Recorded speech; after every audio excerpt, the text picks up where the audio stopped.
All right, team, new year. We are back with After Hours, and we have a great show for you today. Bitcoin is looking great, breaking above 94,000. XRP looks great. And today, on today's show, we're going to be discussing about the wormhole integration with RLUSD. We're going to be talking about Flow token, and we'll be discussing this ledger incident with customers and their data being exposed. So we're going to cover it all today, team. It's going to be a very impactful show. Before we get into the show, I think it's very important that you become a crypto charged investor. Just some quick things to say. Crypto is not for windfall profits. Yes, it does feel like this asset class does move pretty quickly. It is very young.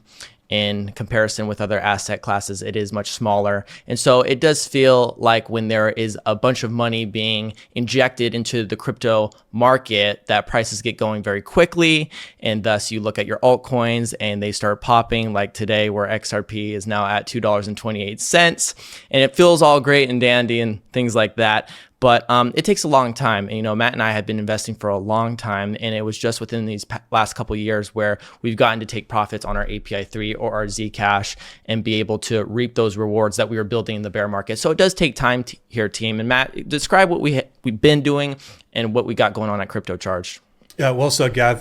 This is not a strategy that we just kind of wrote down one day and just said, that's that. It's something that through lived experience we've put together for you guys so we can help you guys kind of, jumpstart and not have to go through as many obstacles as new investors might have to. So, being in crypto right now, there's not a lot of options as far as, having someone manage your money. And if there is, it's still, not on the up and up. You don't have a lot of money managers out there that are able to put you in, very complex investing schedules. What we allow you guys to do or give you the tools to do is become a self-directed investor when it comes to crypto investing. And this is, like Gavin said, not for windfall profits. Although we do offer some leverage trading that's separate from our main offering, where we teach you guys about cycle-based trading as well as long-term investing and looking at what those long-term opportunities look like. So we do those heavy liftings for you guys. We do the research Monday through Friday. We're going live covering the charts. That includes the stock market metals, giving you guys that bird's eye view, learning center, coin library, as well as our Discord community. With code YouTube, you guys get 30 days free to check all of that out. It's not a light version. It's not, hey, you can check this feature out once you're paid up. 30 days to check everything out as if you're a paying member. And then after that, you guys get half off any membership. So $49 a month or $4.99 for the year. So, it's really worth you guys checking it out. As you guys have seen, there's a lot of verticals that come and go and a lot of hype that comes and goes. You guys don't have to invest like that. You guys can set up a long-term portfolio where we show you guys how to set a budget and how to appropriate a monthly or weekly amount and really just have that as more of a long-term investment to help you guys breed those rewards and also to kind of just remove a lot of that emotional intervention that happens. And we want to make sure that you guys are as successful as possible. So please come check it out, guys. This is really just the tip of the iceberg as far as we offer with value here on YouTube. We're going to get into the news here in a second, but I know a lot of people are probably going to flood in this year within Crypto Charged, and we're going to have a lot of people interested in Bitcoin and other altcoins. And, just to kind of quickly talk about these digital assets, Bitcoin, a lot of people are flocking to Bitcoin because it's a hard asset. It is censorship resistant. And so people look at that as an alternative to their fiat monies. They want to get away from the fiat debasement of currencies that's happening with the yen, with the USD. And so they flock to gold and silver, and people are also flocking to Bitcoin as a store of value. And with these altcoins, there is different levels of centralization and decentralizations, but to do like a large brushstroke across altcoins, a lot of it is great investment opportunities into these permissionless open source protocols where you own a token, and that is value of the network. And so you as a token holder are owning a piece of that network. And with these altcoins, man, we're going into 2026 here, and they're offering so much value, powering payments like with Ripple payments or the payments on Stellar or with any other payment solution crypto out there. One of my favorites of 2025 was privacy with a Monero or like a Zcash, where we got to reap that reward. But Zcash itself is offering privacy tech where you can transact like you would a cash payment. And then, of course, you have real world asset tokenization that is occurring on many different blockchains like Ethereum, XRPL, Hedera, Polygon, Solana, a bunch of real world tokenization happening across the world right now, bringing these assets that are available in the real world and tokenizing them, allowing clients for a more ease of use in saving costs and faster transfers. And so this is what crypto generally has to offer. And we're getting into this year right now. And it's so funny because we get news like today where Polymarket is now offering you to bet on US home prices this year. And Polymarket is a crypto betting platform. And so you guys have seen Polymarket. You guys have maybe, played and gambled a little bit on Polymarket, but this was kind of the exposure that people have gotten, used to with crypto because you have USDC on Polymarket. And so this is the new like short-term investment or gambling aspect that people think about crypto casinos. And this is not what we, are about right here. We are not really short-term thinkers here. A lot of people are worried about, can I pay my groceries? Can I pay my, rent, my mortgage or whatever? And they're thinking about everything in the short term, where as an investor within your investment policy, you must have it structured, that investment policy, around this long-term thinking. Around one of the prongs should be consistency, investing consistently. And that's something that's talked a lot about Crypto Charge that, Matt and Dan both nail upon. And it's everything, without every one of our shows, it's something that is always at the forefront of our mind, that it's not today or tomorrow, it's 5 to 10 years from now, and we're investing for the future. And of course, that is not to say that we're not going to be cycle traders here, but we are here for the longer term here. And so when we get in today, where Bank of America is saying 4% of your portfolio should be in crypto, or the JP Morgan rep, I think his name was Euro, talking about the use cases that are going to come in 2026. And with the Clarity Act, that's going to bring the next wave of money into crypto. 2026 is the year for digital assets, as we saw in 2025, more ETFs, more digital asset treasuries. 2026 will be that and more. So I'm very excited for this year. And I wanted to start today's show with this multi-chain future is here, with RLUSD expanding to L2s with Wormhole NTT standards. So we have there the future of crypto is undeniably multi-chain. Multi-chain stablecoins must exist wherever demand and utility are. Ripple is taking an important step towards this future. So this is some of the writing that Ripple had written in their blog. This is the last blog that they had of last year's. And two things I want to mention here. And one of it is like stablecoin growth and adoption, which RLUSD is powering. And the other one is the impact for XRP holders. And the first thing I want to talk about is with stablecoins, stablecoins are necessary to blockchains. They are stable. And when we're talking about businesses and institutions and they want payment products and they want to move money cross border, they're not going to want to do that with an asset that is fluctuating. That's where you get a stable coin, which is basically tokenized money. And the backing of the stable coin is cash and cash equivalents.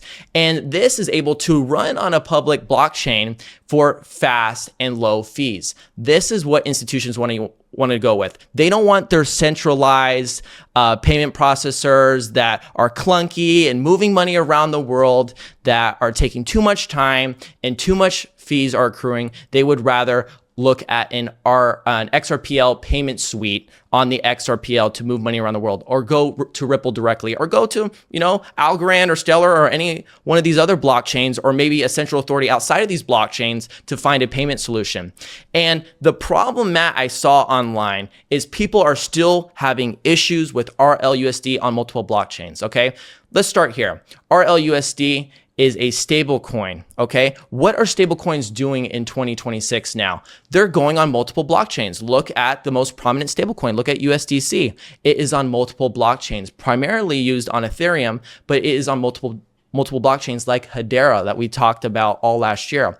And so if you are a company and you're starting an enterprise grade solution being a stable coin, wouldn't you want that to run on multiple networks? And so this is where we get into the XRP impact. A lot of people like to bring up the burning mechanism as a factor, this deflationary aspect of the XRPL, where a 0.00001 XRP is burned with every transaction.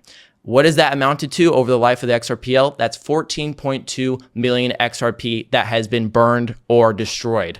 That's not a lot when you have 100 billion tokens. And so that argument stinks. What does matter here is that RLUSD is a product that is being used, is a stablecoin that's being used in Ripple payments, where Ripple acquisitions of 2025 are being integrated with Ripple payments, whether that's Palisade, whether that's Rail, whether that's G Treasury, whether that's Ripple Prime, all being integrated to Ripple Prime. And guess what the fundamental layer of not Ripple Prime, I was talking about Ripple payments. All of those are being surrounded by Ripple payments, the integration.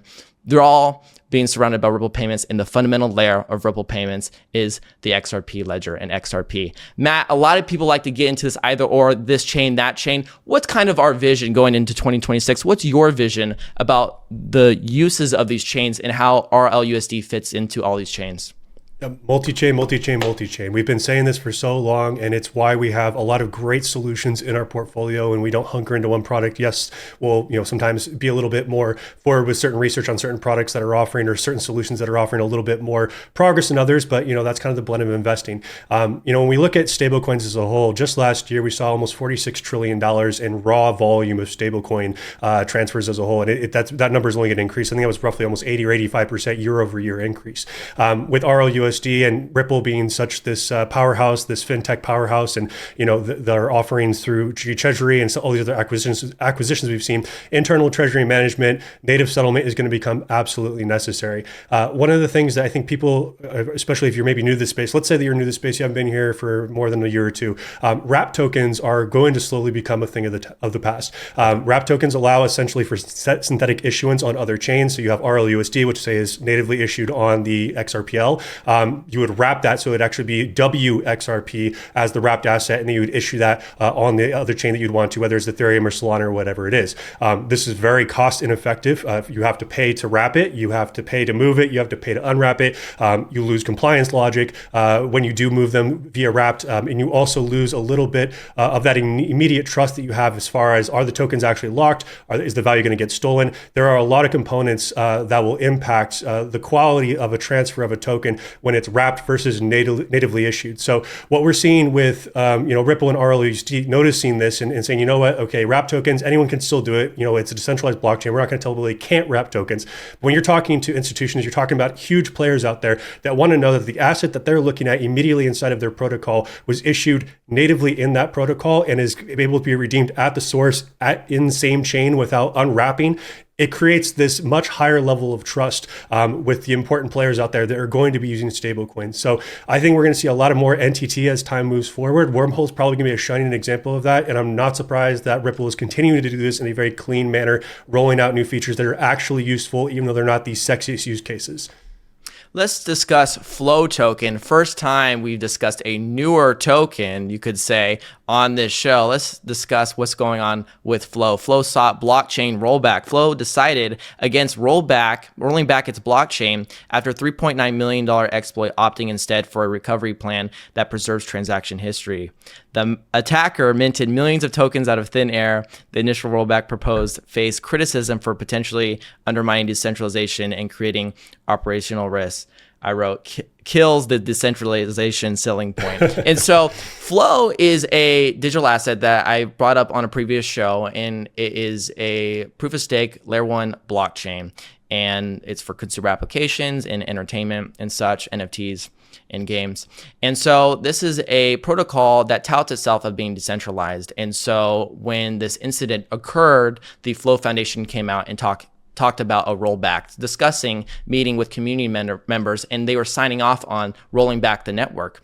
And this was actually not what occurred, because the reaction to that announcement on X was disfavorable to that outcome, because rolling back the network takes the blockchain to a previous state, and it shows that a central authority, in effect, could have a large say over the network. And when in actuality, when the community members did not want to roll back the network. And so this is going to be the starting point of our conversation today of decentralization versus centralization, right?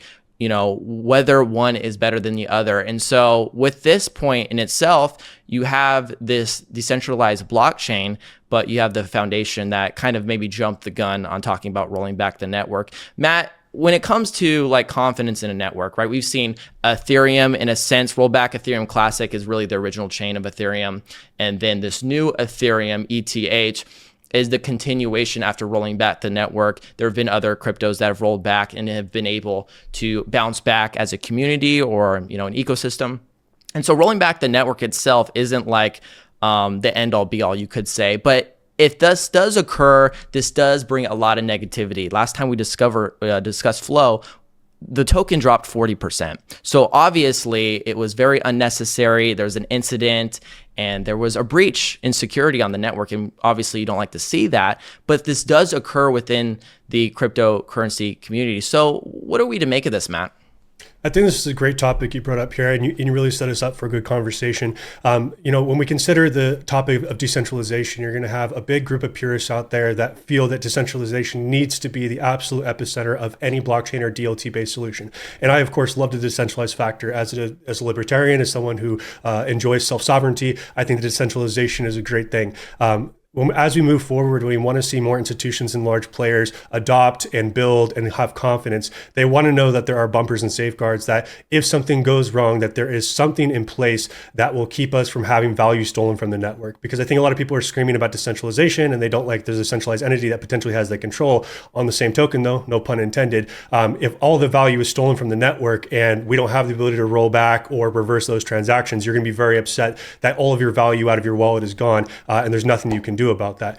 I think that there's a healthy middle ground for it. And I think that when we look at certain permission environments, especially when we're talking about side chains or federated side chains, you have the ability, even on, let's say, Flow, you're a gaming company and you want to make sure that all the NFT transfers of your in-game items or whatever else, are being executed in the way that your side chain is executing them, syndicating the main value from the Flow network, but having the ability to do clawbacks or rollbacks within your own permission environment. I think that's probably the happy medium there as far as what people would be comfortable with and knowing that while they're in that permissioned application, that the entities that are centralized that they trust within that permission or have the ability to roll back, but then the network as a whole is still decentralized and the founders don't have it to roll back. So I think that still everyone will scream that decentralization is the most important factor until it gets to that moment where value is potentially stolen or there's a huge glitch, like you mentioned, like we've seen with Ethereum. We saw this with Solana. We saw this with Binance Smart Chain. We even saw this with Casper Network, where we were able to stop the chain and freeze it before value was stolen, go back, fix the bug, and then resume chain. Yes, it's annoying. Yes, it does eat away a little bit the decentralization factor, but I think it's more important to protect value than it is to just have decentralization as the most important factor that we scrap everything else underneath for. Let's continue the conversation. Maybe we'll have a wrap up after this next news article, because this Flow news events and this next one kind of coincides with each other in a way if you squint your eyes. Ledger customers alerted of a data breach via their payment processor, Global E. So Global E processes payments for Ledger, and this caused customer information to be leaked. And this is names, this is emails, this is anything you could really give to Ledger. And, people have their personal information that is personal, like your email, that shouldn't be out there, like your name and contact. But what we go to Ledger for is their hardware devices. That is secure. That is a secure device that is not going to get hacked. The issue that seemingly keeps occurring is Ledger allowing our data to be shown in a way, or allowing a hack, not taking the precautions to protect their user data. Like when I operate at any entity in the world, I expect them to keep the data I give them. I don't expect them to leak it out or allow for hackers to get in and access that data. In specific, what's the problem with your data, your name, your email being leaked within this attack or this incident? The problem is that we are buying a Ledger product to protect our digital assets, to remain anonymous. And so we're going to Ledger here, and they, have this third-party payment processor, and our data is getting exposed. And I actually saw online some screenshots of people getting these, phishing scams, emails that are looking like Ledger, talking about this incident and that they have to click this button and click into it in order to fix it. That's just asking for trouble, all right? And so now we're in an era, especially coming out of 2025, if you were paying attention, we brought this up a couple times last year, where people are being targeted. It could even be like people like Matt and I, where we talk about crypto online. We don't disclose how much crypto we own, but we talk about, hey, listen, we have crypto and we have it stored somewhere.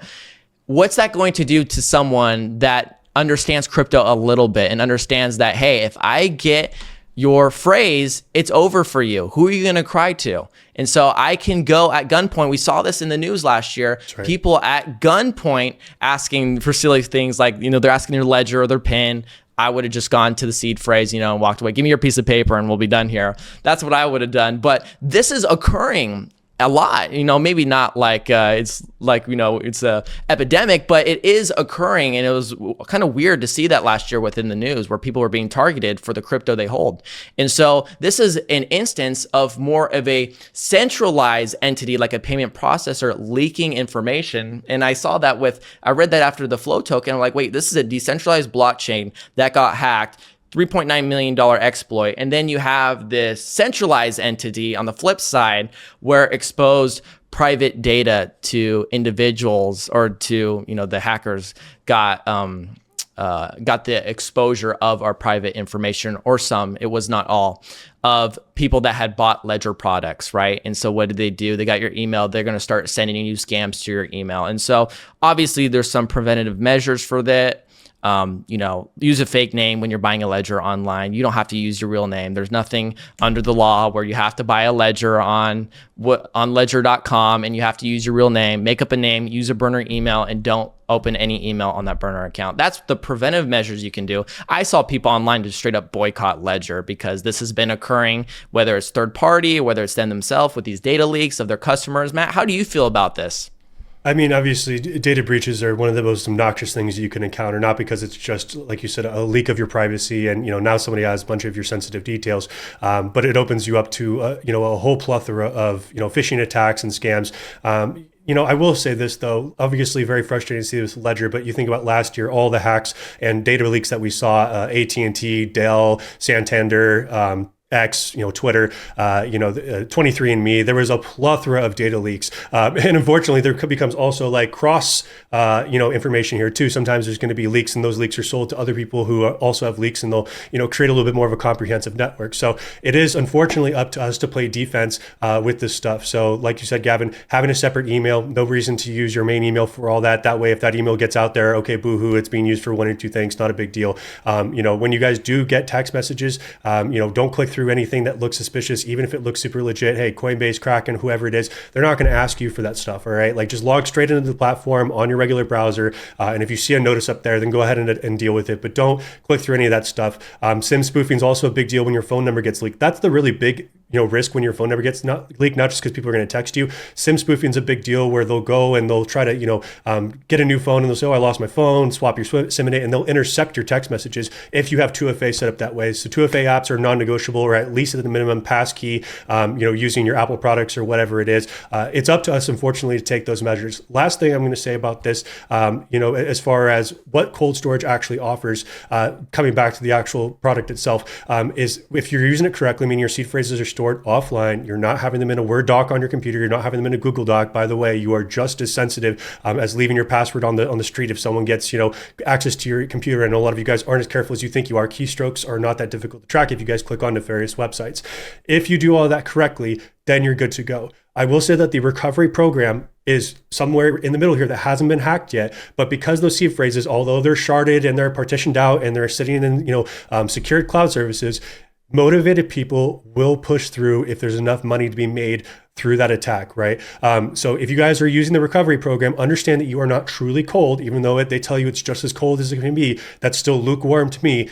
Stay fully cold. Don't be a part of the recovery program. That way your seed phrases are fully, truly offline. Once you agree to that little middle ground there, this data leak here could have been the warning shot and you might be the next victim here in that cloud-based recovery. And guess what? Ledger does not have enough money to roll back and pay everyone back for their losses. So be responsible, be a little bit paranoid if you have to. I'd rather be paranoid than broke.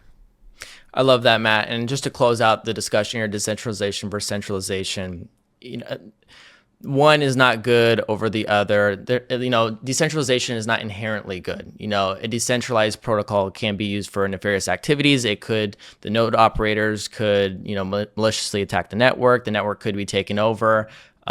There's a multitude of reasons why decentralization could have its own harms even outside of that, like not having a central point of authority. If something goes wrong, you have a central point of authority, quick solve. With a central point of authority, though, as we've seen with the creation of Bitcoin, that was out of the spawn of 2008 financial crisis and abuse with our fiat here, and many other, Bitcoin is a response to a global issue. And so this is where one's not over the other. It is situational, it is nuanced, and it is for you to use your own discernment and ask prior questions to, well, what about Flow blockchain? If they say they are decentralized and they roll back the network off of one entity incorporated in the Flow blockchain, being the Flow Foundation, is that really a decentralized protocol? Is Ledger being a good steward of the information I am giving them? Or their payment processor? Are they, vetting their payment processor, their third-party payment processor? I don't know. This has occurred with Shopify in 2020. And so you have to ask these greater questions, and then maybe you can get into some like, maybe I won't give Ledger my business. Maybe I'll go with another hardware solutions, or, create my own, or with the Flow protocol, the Flow blockchain. If they were to do that, that might cause for some concern. But I did just want to kind of lay out that there are been blockchains that have bounced back from that. It does not look good for Flow right now, but maybe we will see some, bullish news in the future to kind of turn that price around, because it is very ugly. Matt, I did want to talk about the great news for today, which is kind of this Bitcoin turnaround and what we're seeing in the altcoin market. Stock market also looks good. What is going on in the markets? Finally, some freaking green, man. Yeah. And I know that we sound like a broken record, especially as we kind of just teased 85K here on Bitcoin over and over again. But one of the things that we pointed to, especially because we do so much macro analysis and we look at daily charts, and that's really our bread and butter as far as like our North Star of what matters on the charts. We talked about this area of here, this breakout candle being the major imbalance and the only major imbalance that we could find on the chart back here left from April of this year. We did throw a wick below that, but you look at all these candle body closes, they all basically closed in this area. We defended it 1, 2, 3 times over. When we look at total amount of time down in here before we kind of started to see these breakout candles, it was over a month of actually chopping around in here. And that is the behavior that starts these discussions on X and Twitter about, bull market's over, we're going in to see 50K, whatever, 45K, whatever it is. Now what we've seen is a break back over the 50-day moving average. We haven't been above that since, let's call it fully above it, October. So October was the last time we were above it. We are now in January of 2026. So it's been a long time since we've been above the 50-day. One of the things I'm going to caution to you guys really quickly here on the Bitcoin chart, and this is something I discussed over and over again, because I said down here, I said gun to my head, I would have a hard time shorting from here because we have created this imbalance. We have done so much selling. We've created massive imbalance to the upside. And you guys can see up here between 106 and then also down here at 102. That big pocket up there is going to be major overhead resistance. That is the area, if you are going to potentially say, hey, I'm a little nervous here, maybe I'd like to open a short position. Those are the areas where I'm going to be, I'm a little bit nervous myself. I want to see clean breaks. I want to see breaks with tenacity back over those levels. So now we have a nice clean break over the 50-day. In fact, this is potentially going to be our third daily candle here over the 50-day. Peaking here at the Heikinashi candles, you guys can see that we have now 1, 2, 3, 4 candles here with no lower wicking. That's great signs of momentum and strength. Now, again, don't be upset if we maybe see a couple days of corrective candles in here. We've had a nice big breakout. But I think that we have a lot more momentum to the upside towards at least 102 to 106. We'll reevaluate as we get up there. Like you said, also the stock market looking in today, new highs here on the Dow Jones. NASDAQ still coiled up in here. We're even seeing the metal markets continue to rally here, even though they are, in my opinion, still a little overheated. We also take a quick look at some of the other big stars here that are breaking out. XRP really was able to hold that. And we talked about how nerve-wracking it was with us, kind of just banging on this ceiling of or floor of support in here. It was very, very, sensitive, and we had a pretty big cliff down towards $1.38 if that wasn't held. We have seen both a break over the 50-day. We're testing the 100-day here. Of course, as we approach this area here, 270, that's going to be a huge area of interest. We also see ETH showing some momentum back over its 50-day and 100-day moving averages. A lot of the market right now is starting to show a little bit of strength and a little bit of that bounce back behavior. So like we talked about a lot at the end of last year, there was, end of last year, there's always wind down trading that happens with institutions. They're closing their books out, they're booking losses, they're reorganizing their books. It's very, very natural. This is even true of the foreign exchange markets and in the stock market and everything else. So we saw a fair amount of that, selling behavior. I think it's well overdue that we see a fair amount more upside. We also haven't seen a collapse in dominance with these recent recoveries here. So keep that in mind for a lot of your altcoins here. I will let you guys know as we approach those areas, if you want to de-risk and you're nervous and you feel like you're a little too exposed in the market, this is the time to do that. And we'll be covering that Monday through Friday at CryptoCharge.com. I love that. Team, Mac just gave it to you right now. My current investments, everything's looking a little overheated. I'm getting pretty close to turning off my HBAR DCA if we do continue higher there. Obviously, you shouldn't be buying XRP. It is getting a little, it was already a little bit too high. It wasn't in our buying zone. But if you're buying XRP now, you're just getting into the hype, which is something we tell you not to do. Do not get in all in the hype, and because there's a lot of other cryptos out there that you should be looking at in the market that are in deep value zones still, even though Bitcoin is popping off. But I don't want to cause urgency here and be like, hey guys, altcoins could be popping off, and we could see break of resistance in Bitcoin to higher prices, and then altcoins are going to follow suit, and then we're going to see eventually down the line later this year an altcoin season. I don't want to say that because I know for most of you guys are going to feel like you're going to feel like you're missing out, and you're going to jump in the market and spend way too much money on crypto, and then the market's going to crash, and then you're not going to sell anything. You're going to hate me forever. So I'm not saying that you should have been adding to your portfolio, but I would just say turn on a DCA, and that's the best thing you could do right now. Turn on a DCA for the assets that you have taken the knowledge, or you've taken your mind, used your brain a little bit from these shows, from your own research, and added that to your little bin of knowledge, and use that for buying assets. We can't do all the heavy lifting for you. If you are letting someone do all of the thinking for you, you are not using your brain. God gave you a brain, use it. There's plenty of assets out there. Look within the top 20 on CoinMarketCap, and then go on to cryptocharge.com and say, hey guys, what do you think about this crypto? And then a bunch of people respond to you and let you know how they feel about it. And so maybe some tools and assets and views that you can go through to learn more about the asset, because that's ultimately what's going to give you the most confidence, right? Putting confidence. If I gave my money to Matt and let him do whatever I want with my portfolio, I'm putting my full trust in Matt, and I'm going to be spamming Matt day and night. Hey, how's my portfolio? How's my portfolio looking? That doesn't feel comfortable at all investing, all right? You must be self-directed in crypto. You must gain the knowledge so that you can be a successful investor. Build a system. Do not be emotional. That's all we have for today, team. If you got some value here, make sure you leave a like. We'll be back. Matt will be back on this Wednesday, 2:30 p.m. Pacific with the Ask Matty Show. So if you have any questions, leave them in the comment section down below. And Matt, you going to do TikTok Live this week? Absolutely. We're back in action, guys. Right. I'm on the mend now. Was feeling a little ill. I had to get a pretty nice, aggressive cocktail from the doc, but I'm ready to get back to it. I know it's January 5 today, but I was telling Gavin, to me, this is first of the year. We're back in business. We're ready to crush it. Make it your New Year's resolution, guys. Get a trading journal. At least check out 30 days free. Make that your January resolution that you're going to try something new and see if it's a good fit for you. See if you can gain some knowledge in your first 30 days of the year. Team, we will see you guys next time. Bye.